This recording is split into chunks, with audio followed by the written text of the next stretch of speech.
Good afternoon, everyone, and welcome to the Singapore Pavilion again. I'm Daniel, and I will be an MC for today, and I welcome everybody to take part in this session on marine carbon dioxide removal, mCDR in short, an emerging solution with great potential in our fight against climate change. As we continue to search for innovative, scalable pathways to achieve global net zero targets, ocean-based solutions like mCDR are gaining attention for their ability to sequester carbon in a safe and sustainable way. This session will dive into the latest research, challenges, and opportunities for advancing ocean alkalinity enhancement and other ocean-based carbon removal techniques. We'll be hearing from leading experts in the field who will discuss topics like the latest scientific advances, the importance of monitoring, reporting, and verification systems, MRV in short, and how international collaboration can help accelerate progress in this space. Before we jump into the panels direct, can I invite everybody else to fill up the seats if possible so that our guests who joins us later will have more seats if possible. And now we can go start to lead today's discussion. I'd like to hand over to our moderator, William Liew, Deputy Director for Climate Mitigation at Singapore's Ministry of Sustainability and Environment, to take us through this session. William, over to you. Hi, good afternoon, everyone. Hope everyone had a good lunch. So thanks, Daniel, for the introduction. So I'm the Deputy Director for Climate Mitigation in the Singapore Ministry of Sustainability and Environment. I oversee national policy for decarbonization generally. And I want to share a bit more about Singapore's position on mCDR and how it fits in with our net zero goals. So mCDR really has the potential to be a promising decarbonization measure, as acknowledged by the IPCC. The 6th Assessment Report, AR6, has assessed that carbon dioxide removal is essential to offset emissions from difficult-to-abate sectors and limit global warming. And the IPCC AR7 Work Group 3 report will include a standalone chapter on potential limitations and risks of CDR pathways, including mCDR. Singapore is alternative energy constrained, and we're exploring a range of nascent decarbonization pathways, including mCDR, in an environmentally safe manner to achieve our net zero goals. Today, we're honored to have leading researchers, innovators, and representatives from across the world to showcase progress in the mCDR science and to examine in detail some nascent and promising pathways like ocean alkalinity enhancement. So maybe I'll give the panel a chance to introduce themselves. We've got a great panel lined up. So maybe we'll start with Greg, if you want to go ahead, or Leonardo. Or Greg, sorry. I'll go ahead and just start off by saying thank you to the Singapore Pavilion for creating the space to have a discussion about marine carbon dioxide removal. You might be the first national pavilion to do that. So congratulations to the Singaporeans to do that. My name is Greg Murphy. I'm the Climate and Nature Market Lead for a very large Dutch company called Fugro. Fugro is in the business of collecting and analyzing the data about the planet from satellite to seabed. We're operating in over 50 countries, over 10,000 employees, and we operate in the energy, the infrastructure, and the water market. So mCDR is a relatively new topic for us as well, just like everybody else, and I'm very pleased to be here. Thank you. Hi, everybody, and echoing the thanks to the Singapore Pavilion for hosting this. This is wonderful. And to introduce myself, my name is Mike Kelland. I am the CEO and co-founder of Planetary Technologies. We call ourselves an ocean seawater restoration, coastal seawater restoration company, which what we mean by that is that we use ocean alkalinity enhancement to deacidify local coastal regions within industrial plants working on the coast, and by doing that are able to draw carbon dioxide directly out of the air. We're going to talk a lot more about this, but some quick stats. Planetary's been around for about 6 years. We've done a variety of field trials leading to where we are today, which is operating our current facility in Halifax, Nova Scotia, at 24/7 operations today. Doing about, so far we've done about 2,000 tons of certified carbon removal on the isometric registry delivered to clients, and continuing to scale that up in a responsible way in partnership with a very large scientific community that we work with in the region. Hi, everyone, and thanks to Singapore. My name is Margaret Leinen. I'm a biogeochemist and paleoceanographer, and I'm the Director Emeritus of Scripps Institution of Oceanography.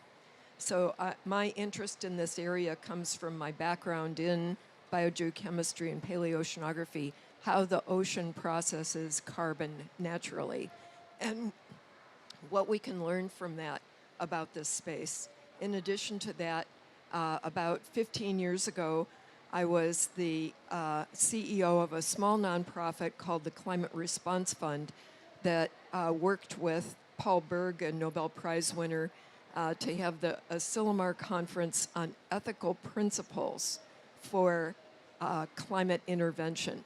So it was the second attempt to look at how we approach this in an ethical fashion.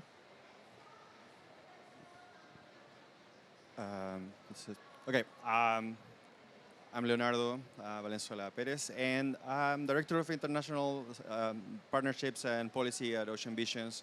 Ocean Visions is a non-profit that is dedicated to accelerate efforts from science to basically reality. So how do we make innovation happen around the big challenge of climate? And we do it from this comprehensive framework where we are seeking to accelerate solutions based on ocean capacities for decarbonization, carbon removal, and marine ecosystems repair.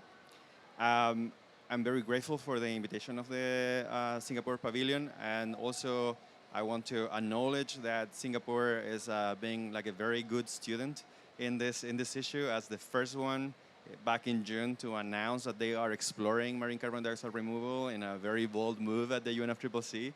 And now they are here organizing this panel to make a more clear kind of a clear outline of what this really means. So this helps a lot with transparency. This helps a lot to support the scientific sector. And I think this is a major step in this process. Thank you, everyone, for the introduction. So let's dive into it. So mCDR is really a new, nascent, very dynamic field. So maybe to start, we'll start from Leonardo and then go this way. What are the latest significant recent advances and developments in mCDR, and maybe in particular OAE? And on the flip side, what are some of the key challenges that you see in the way this pathway could develop? Okay, because we have experts on areas that are much more technical here, I will be focused on a policy aspect. So I would say one of the most important developments from our perspective is the report from the Ocean Panel. So the blue paper from June that was prepared by this panel of governments with several recommendations. And these recommendations really are very helpful in a moment when there was a lot of mistrust and an understanding that somehow there are rogue actors doing bad things out in the world. But this was really necessary to clarify that the issue that we are facing right now is a lack of clarity around regulation to create permitting pathways so that we can understand how these techniques work or how they don't work. So basically understand the evidence base, understand the merit, and also the immense need in this moment to increase the support, like financial support for research and development activities, which is an area that it's really complicated because it's this kind of chicken or egg problem where governments are waiting for all the evidence to come to their hands in this like perfect way, very well packaged. But we will not be able to advance all the research and development that is necessary until there is proper funding for those activities. So I think those recommendations are a major step coming from the Ocean Panel. And we're seeing a lot of maturity in the sector, and we can go deeper into those details. But I think that for me is a major development of this year.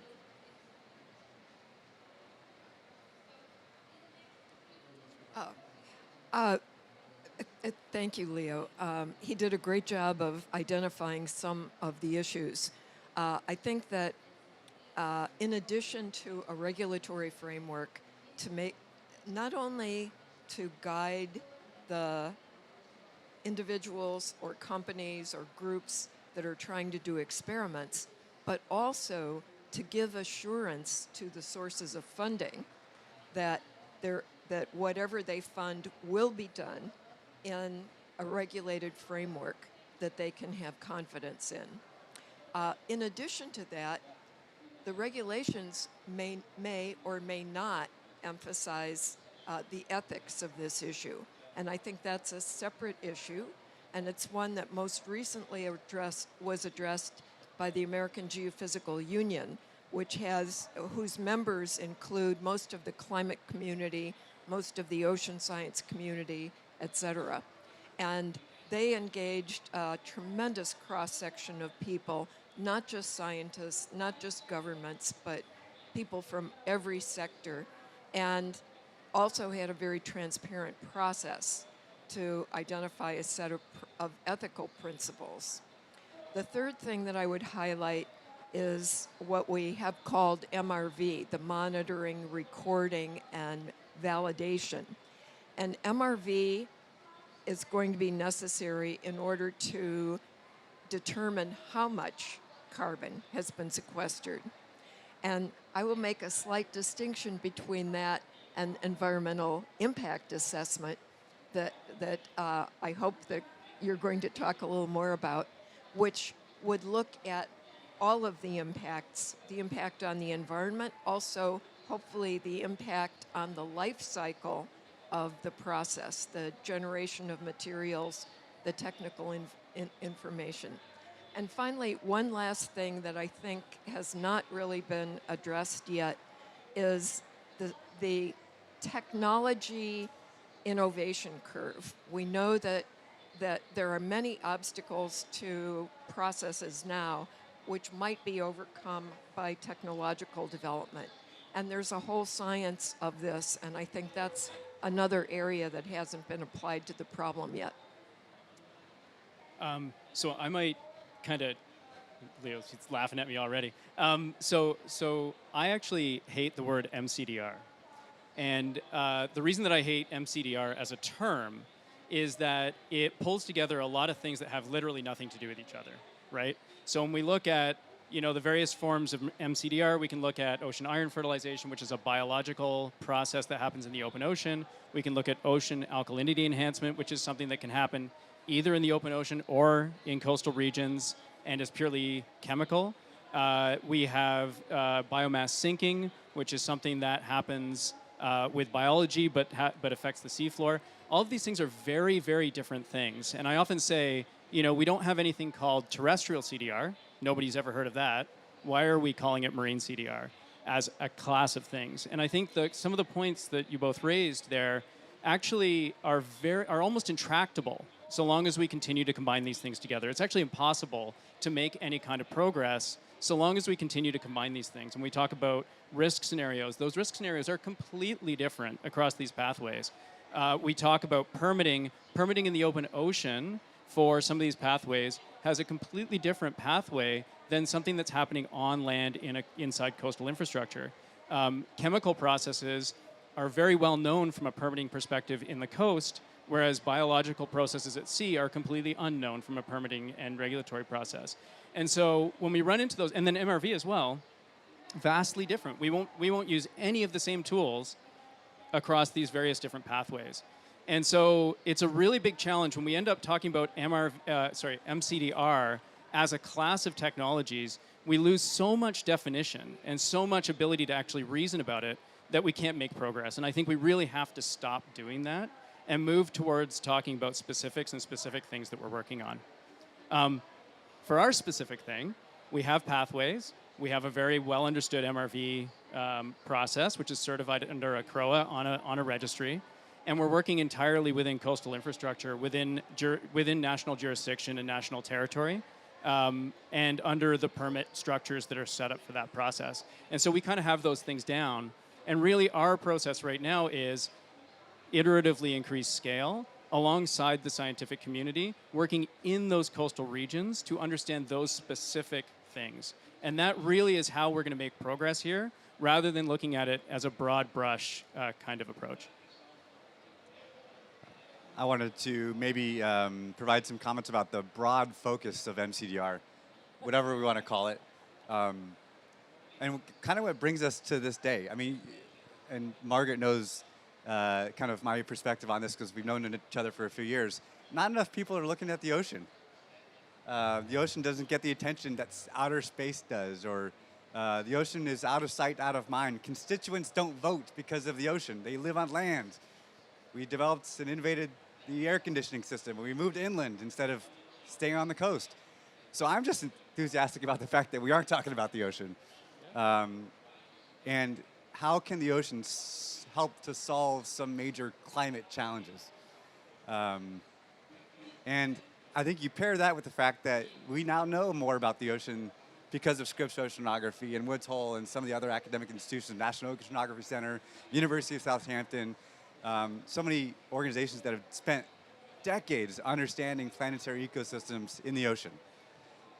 And you pair that with the fact that now technology has advanced to the point that we can have a discussion about MVR and mCDR and other solutions for the ocean, for us. So all these three things are converging to this point in time when we need it most. And I think it's just really important to recognize that in the context of mCDR and other climate solutions. All right, thank you, panelists. I think the conclusion really is that it's kind of an inflection point. It's really a critical stage now where the steps we take actually can frame which direction we go and the narrative and help us to guide us along in a way to make this an objective, robust process. So I mean, I appreciate all of you guys saying thank you, Singapore, for hosting this, but let me be clear. We're just still learning as well. We have no idea what lies ahead of us for this pathway, and we really want to find out more. And I guess other countries, maybe some other parties, their representatives are here as well. We all have kind of the same questions. Essentially, for mCDR, looking at all the options with decarbonization, where can it exactly fit in us? What can it do for us? For the nations out there who might be considering quietly or more explicitly and have the ability to do so, why? How will it fit into our climate toolkit? So I'm not going to point anyone out to answer immediately, but I'll just leave it open for whoever wants to go ahead first. Maybe I'm one to hear the answer to, because help guide what I'm going to do next. So. Okay, so I think first two things. So to the question about no.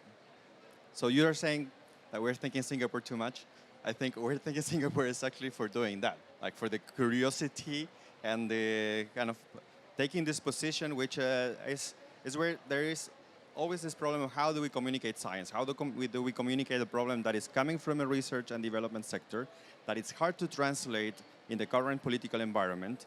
So what Singapore is doing is basically saying, we don't know the answers to this, but we are hearing that there is a community that is saying there is high potential, and we could solve a few major issues for the planet if we get it right. But in order to get it right, this needs support. So that's where like the quiet approach may not be so helpful, because it creates additional mistrust. So I think that's a big issue. Now, where does this fit? I will say that there are two pieces where we are very focused, and we are agnostic in terms of methods. We're very focused on how we can figure out something that works out of ocean processes, but we can also that process can also be beneficial for the ocean. So we're talking here about a problem that is, we have a climate issue, and we also have a biodiversity crisis, and a major crisis in the ocean because of warming and acidification. So first, I think this is related to climate goals. It's very important that we explore different techniques from terrestrial CDR, as Mike said, to ocean or other methods. But we need to understand what can fit into this process, and how we can just like engineer it from now to see how we can scale it to the point that is necessary.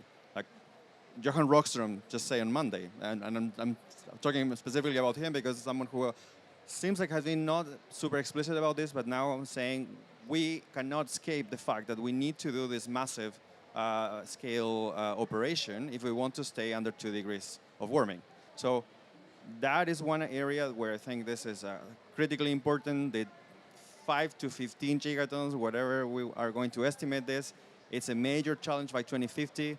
It's incredibly difficult if we are not anywhere near scale right now. And I think that's one area. And the other area is that we need to figure out at the same time, because of all other types of challenges, how we are going to address the acidification crisis in the ocean, and how we are going to address the biodiversity crisis that derived from warming and all the processes that are being disrupted right now.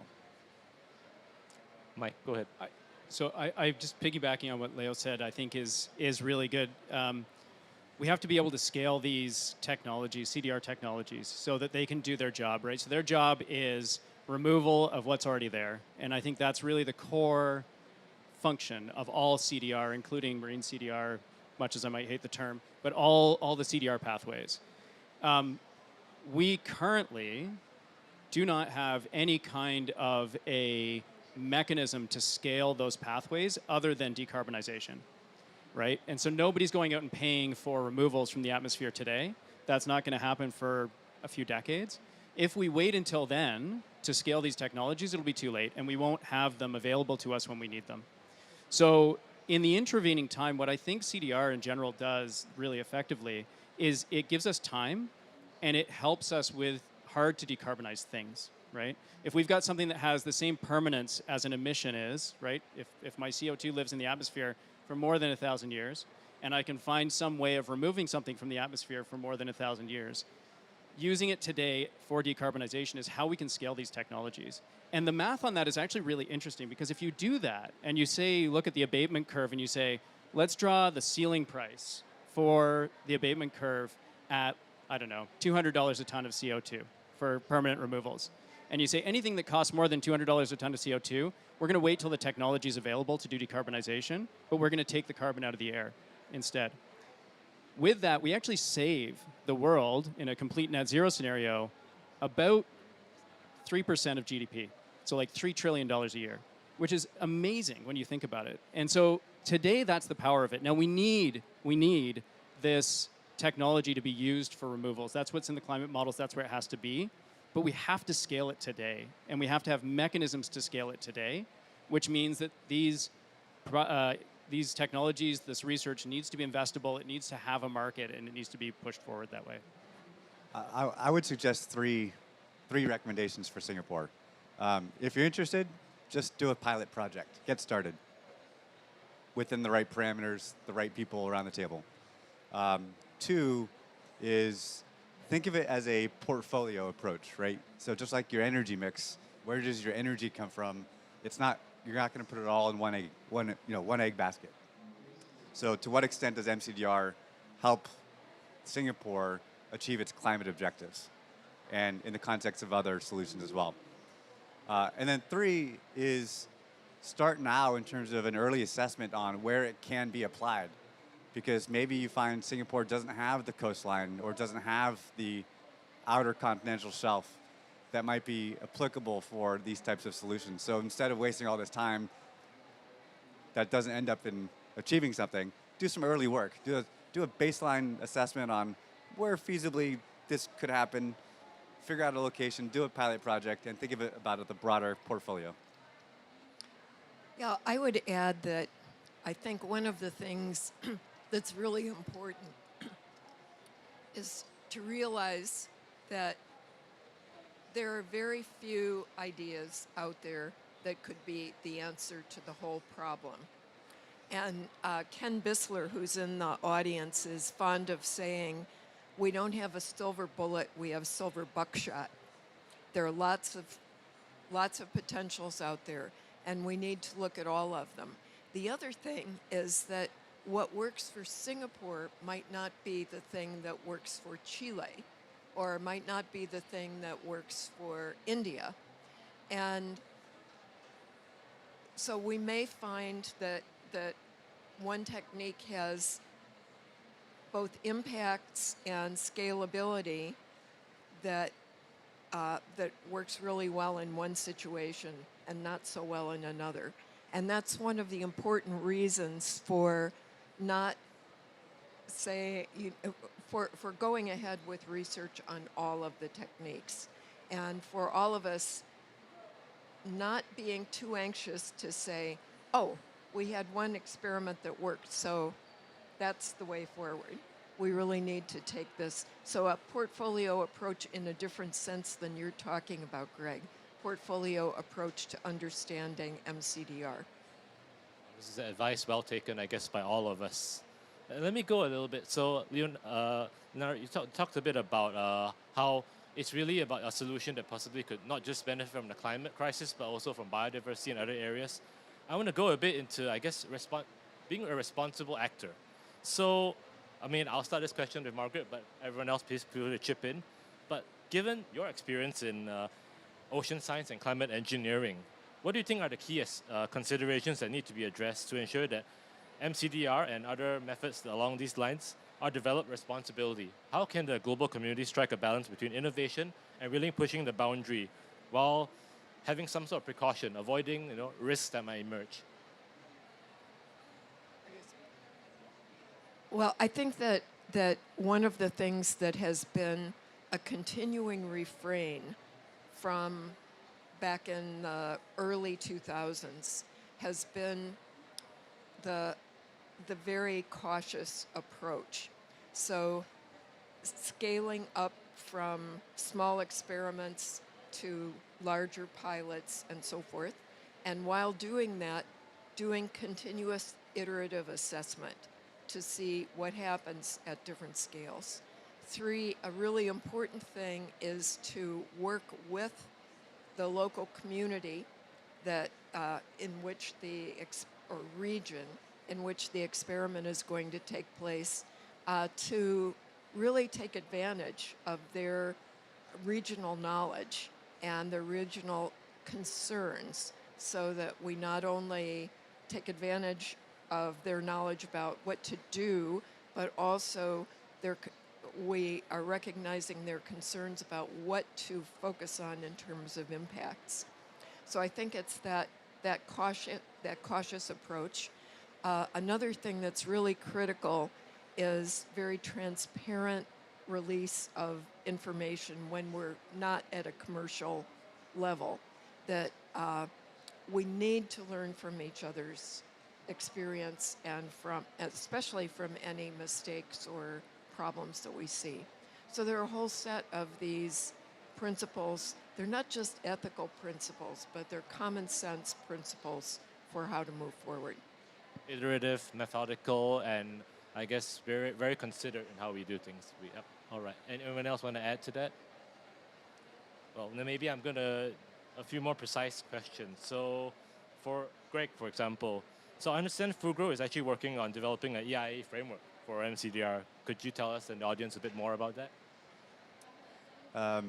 Absolutely. So I first want to recognize Liew and his organization, Ocean Visions, for having the foresight to understand the need for a pathway of regulatory process. That's one of several pathways that need to be addressed in parallel to meet the moment when that happens. And so over the last probably couple of years, Ocean Visions has been organizing committees and thought leaders and what's needed, and recognize that a regulatory pathway does not exist. And part of that is the lack of understanding about how to measure the impacts on the environment.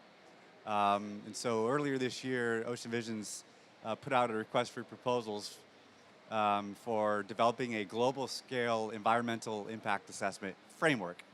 So this would address multiple methodologies: ocean iron fertilization, ocean alkalinity enhancement, direct ocean capture, large-scale biomass sinking, and it would address some of the base-level data that's required to understand the impacts on the environment.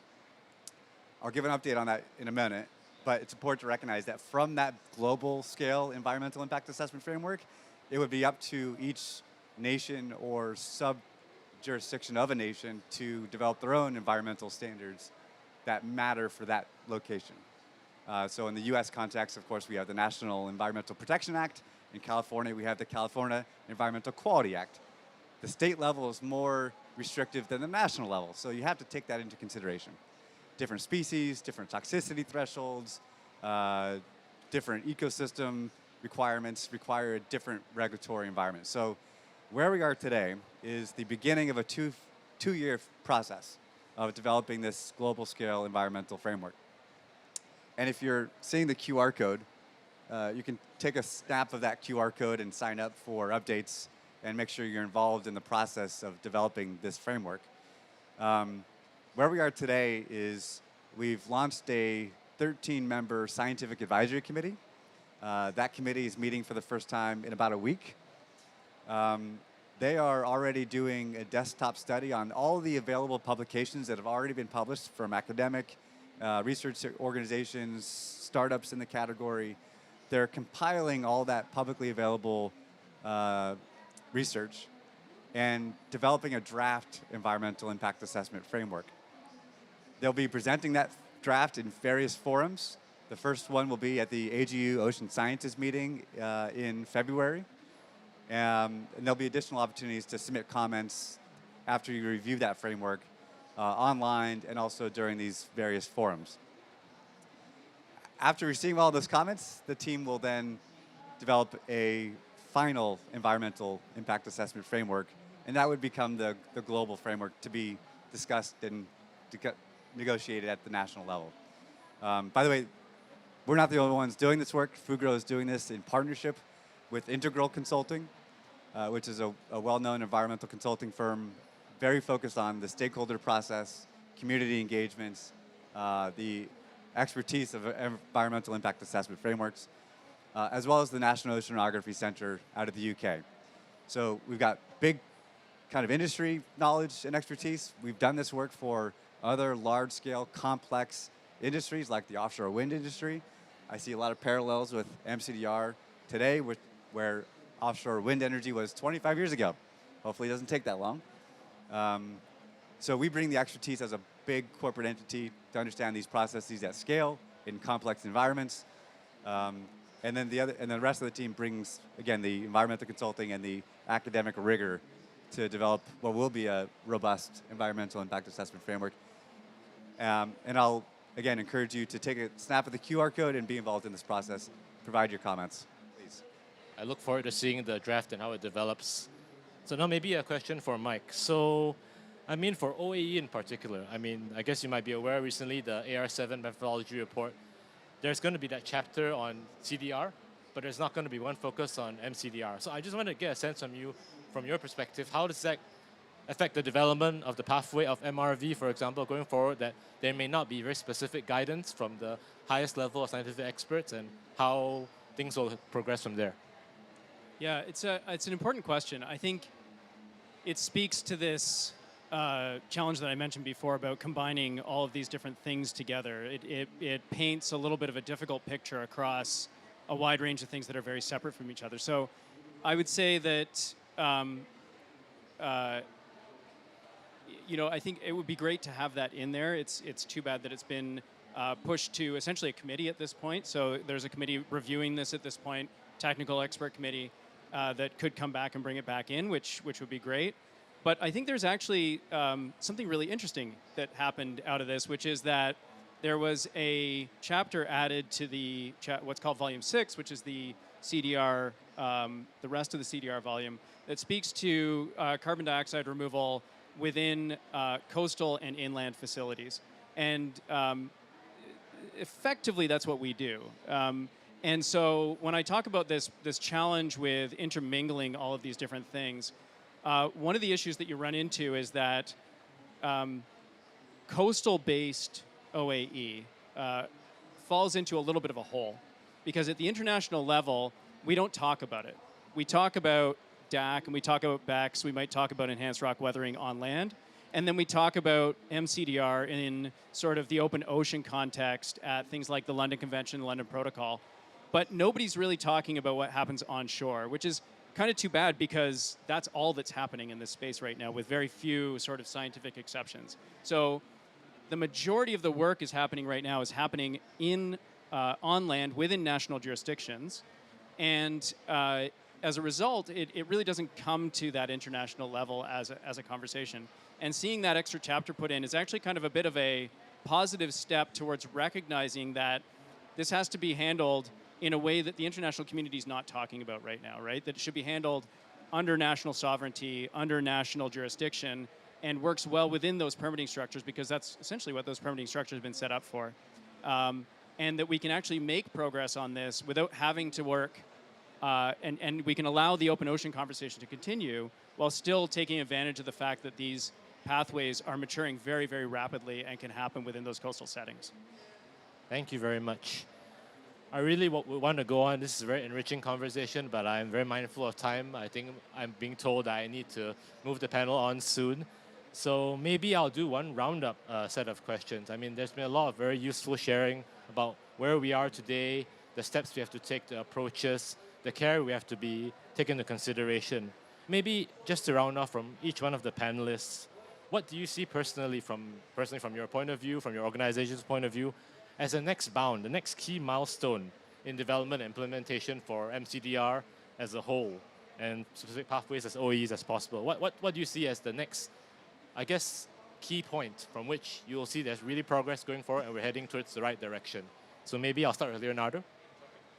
Thank you, William. So I will insist on a point that I made earlier, which I think is it's where we are saying this moment of change right now, but it's where things need to go into the future, which is one, like, in order to have responsible collaborative research and for solutions that will work for the world, we need to have more knowledge exchange and more coordination around these issues. So not just looking at this problem as it has been the case so far as how do we kind of prevent it, how like creating this area that any attempt at doing research is somehow violating a principle that it's been kind of a very strange part of the conversation. I think we need to move into transparency. We need to move into having well-defined national programs. We need to work into understanding that we need all sectors to do this work if we want to work at the scale that is necessary to figure out their their efficacy and their safety. So I think right now it's a matter of continue putting together these products out there. What Ocean Visions is doing is just to offer them as they have been acknowledged as needs of the sector. But also we need really the leadership from the public sector to define the process for funding, define this, how it will fit into their future, like near to long-term strategies. And we are seeing some signs of that. And we're hoping that at your level, so at the national government level, there could be more conversations and inviting more folks from other governments to have these conversations in the open and to create the conditions so that this could be advanced at the speed and with the safety that is necessary. Thanks, Liew. Margaret? And I'll say that after that process gets started, we need to have money for doing the research. All right, thanks. Mike? So I can only talk to our specific pathways. I've sort of, this is my drum to beat, but I think that what we have to do next is really bring together the rapid advancements we're seeing in the field from a scientific perspective with with really sort of that ability to use these tools to address climate change. And, relying on the strong national permitting structures that we have to handle safety for coastal-based processes, and therefore allowing the introduction of these pathways appropriately within sort of compliance schemes at the national level. And I think that really that's the next step that will allow this field to continue to fund research, to push the envelope forward under a structure that ensures that we're not going beyond the established safety limits that we know are safe within coastal outfalls. Thanks, Mike. And last but not least, Greg? Sorry, it's end of the week and been talking a lot, losing my voice. For me, the big milestone that's going to give, I already have a lot of ocean optimism, okay? So that's a given. For me, that will give me even more optimism about this industry is the first profitable project. That's the key milestone. I think because we're in a capitalistic society, the money has to come from somewhere. And when we have that first profitable project, that's when you start the flywheel, and that's when you're starting to make bigger impacts. And that's when you get more scale, and that's when you get more interest. I was meeting with the founder of a company called Esri a number of years ago, and he made the story of the continuum of conservation, that it starts with education. Education begets understanding. Once you understand the ecosystem, begets valuing that ecosystem. And then once you value something, you tend to make decisions to protect it. So unless we can derive and recognize the value of our projects and of our ecosystems, we're never going to take the steps to protect it. So that's my milestone. All right. So Liew, Margaret, Mike, Greg, thank you very much for spending the afternoon here sharing. I think I speak on behalf of the audience and saying that we've really learned a lot, and I hope that everyone comes away with a bit more information, a lot more curiosity, and maybe some hope that maybe this could be a key weapon that we can use in this climate crisis. Could I invite everyone to give the panel a round of applause, please?